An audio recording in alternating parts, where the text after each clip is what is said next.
I want to talk about Snoop Dogg. Oh, can you do the Snoop Dogg song? What? What a career that man has had. Yeah. I just saw this picture of, those candle lighters. They're Bic, but they have like a longer stem so you can put the candles. It's got Martha Stewart and Snoop Dogg. Like, man, what a time to be alive. I want to give big props to whoever the marketing campaign director was who thought of that idea. Just like, who we should hire? Snoop Dogg. The other thing, to connect to what we were saying before, is that there's something subtle about it, right? Yes, exactly. It's not obvious. Exactly. They don't have him lighting a bowl. They just have him in the picture. It's just with Martha. Yeah. And you know it. And they have like a weird friendship that goes back years. It's so funny. Okay. You remember Brett, when what did Snoop Dogg buy? Okay. Yeah, go ahead. So according to a press release via Business Wire, the rap legend will be leading the brand for the coming years as its new owner. And by that I mean Snoop Dogg officially owns Death Row Records. As a child of the 90s, I grew up listening to everything that was rap music in that generation, and Death Row Records was, I know it doesn't look like it, was a huge part of my childhood. Tupac, All Eyes on Me, Machiavelli the Don, the soundtracks for Above the Rim, for Gang Related, for Gridlocked. There was a ton of Nate Dogg. All these West Coast rappers were through Death Row Records in the 90s. And then, as we know, a lot of violence happened. There was a lot of crime, a lot of fraud, and Suge Knight eventually, who's the label's founder, one of the founders, I'm not going to go into a deep dive into the company, he eventually went to jail. He is in jail now. And Snoop Dogg has been attempting to get a hold of this record company, almost pure, not for nostalgia purposes, but he feels a connection to it because his original albums were all released through there in the early days of his career. I can still probably sing all the words to "Murder Was the Case" that they gave me, word for word. I'm not going to do that here, but it's like how many subscribers do you need to do that? We're not doing. If we that. hit 30,000 subscribers, will you do it? There's a lot of N-words in there that I can't. You can bleep them. I can bleep. No, I can't. I'm just going to skip over them. Instead of saying the N-word, you just say Nick. There you go. Yeah. But okay, so 30,000 subscribers? What I'm saying is that this record label played a huge part of my life. If it's one of those things where they have a logo where even if you didn't know what it was, you've likely seen it, which is like it's a man in the electric chair and says Death Row Records. I guarantee you at one point in your life, whether out on the streets, you've seen that logo somewhere. And it just kind of blew my mind that he stayed this connected to wanting to buy this thing that was such a big part of his life. It says, according to a press release via Business Wire, the rap legend will be leading the brand for the coming years as its new owner. Snoop Dogg originally joined Death Row Records in 1993, where he dropped a critically acclaimed debut album, Doggy Style, also one of the best album covers and album art pieces of all time. I highly recommend you go on the internet and look up all the album art for that album. Yep, you can find it.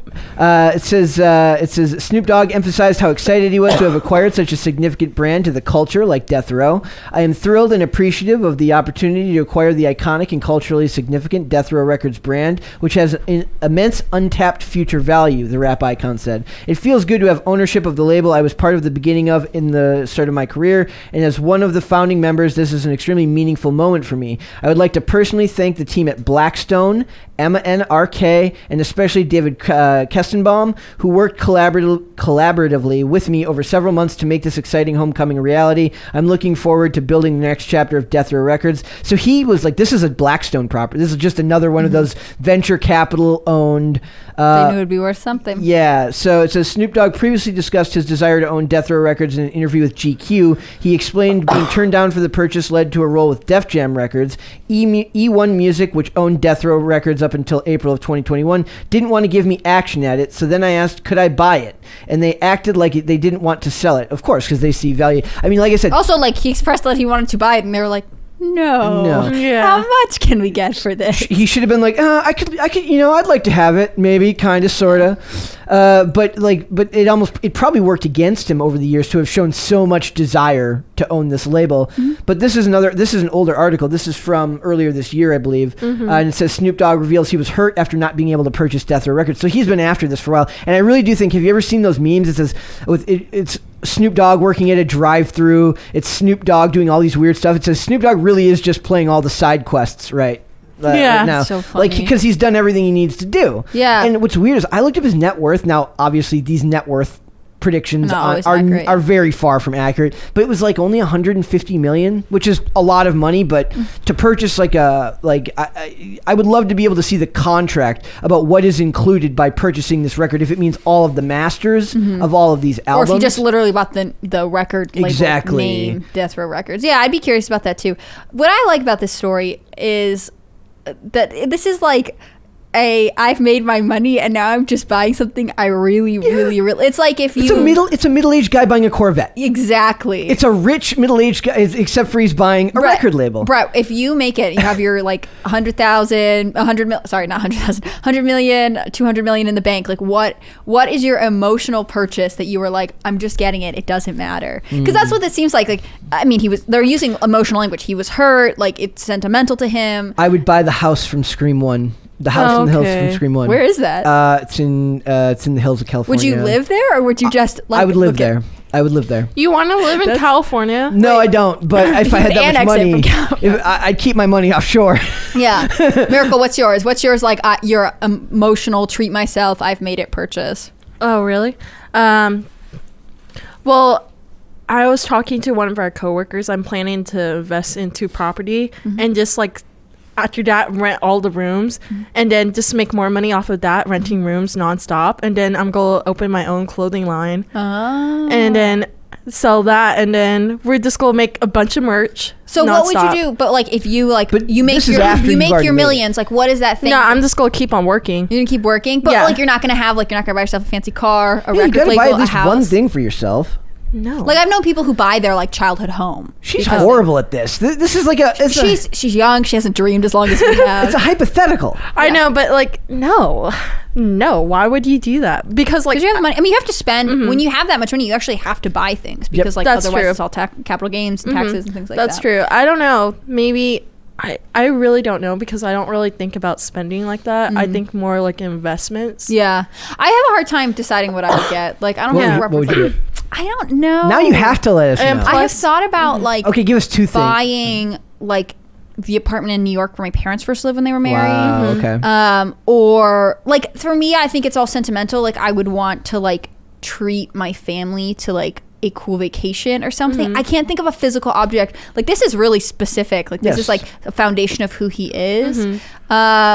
I suppose it would be like me buying the first skate company that sponsored me. Yeah, that might be something. I like your Scream thing better, to be honest. That was the first thing that came to mind. Was that. But it's just... Maybe I'd buy like my grandparents' house in England. Like they don't own it. They haven't owned it for a long time, but that'd be kind of cool. Well, also, I can't buy property that I grew up in because basically we still have it. Well, there you go. Yeah, we still have it, so I don't really care about that unless my grandparents want that not West Virginia. They live in Richmond, Virginia. When they first migrated to the U.S., they lived in an apartment. I feel like it'd be cool to have like a piece of like your origin story, no matter like where it came from. Like that's what he's doing. That's cool. I'm still young. I don't know. They point out that Kanye West released a statement. He called it that Snoop Dogg buying Death Row Records is Black Future Month. Like, oh my gosh, I like that. Those things. It's not about. He's like, we'll talk about their history, but we're going to talk about their future. I like it better as like successful guy spends money on what he wants. It's a lot. That's fine. Like it fits within this context. Says along with the new acquisition, maybe Kanye West buys the Gap that he used to work in Chicago. He could do that. He could absolutely do that. I wonder if he owns all the masters. I mean, he's got to own all his masters, right? Do we learn nothing from Taylor Swift? Yes. Along with this new acquisition, Snoop Dogg will also be partnering with Gala Games to release BODR on blockchain as an exclusive stash box of NFTs ahead of its drop on streaming services. When talking about blockchain music coming together, the rapper said he believes it to be the natural evolution of the industry. I love anytime I get to bring up blockchain and NFTs because I don't care, and I love how angry other people get either in defense or in hatred of NFTs. It's such a weird thing. It's out of all the hills you could die on, it's the funniest one in the world to me. That's the one. It used to be like just straight up Bitcoin. People were like, it's ridiculous, or super had really strong positive or negative feelings. Crypto bros, and they're like super negative about your feelings about cryptocurrency, and I'm just over here like, I don't care what you use. You do you, dude. I'm gonna cite our future T-shirt that I have inserted myself in this podcast for, the No Strong Opinions T-shirt. It's a beautiful thing. Buy that somewhere one day. Now I know what I want to purchase. I want to purchase the legal rights to my name. Ooh, people do that though when they're like going up, when they're becoming famous. Just like, well, I just want to see how far I can go, because my name is legally a word. Yeah, so that's true. So if I buy the rights, it says would love to break down all of this deal. The word brand is used a lot right now. It says would love breakdown of this deal. The word brand is used a lot. I'm assuming they mean that's what I said. A lot. Yeah. Does own right use brand are full? Yeah, that's a horrible. It says. But I assume what they're saying is like, does he literally own the brand name, or does he own the company and structure behind it? So there's a write up here. It says according to what I've read, deal includes all of Death Row's masters. So if that's true, it isn't a bad deal, but we'll see. Did they give a purchase price? I couldn't find an article, or like I'm guessing it's concealed until time of sale, probably.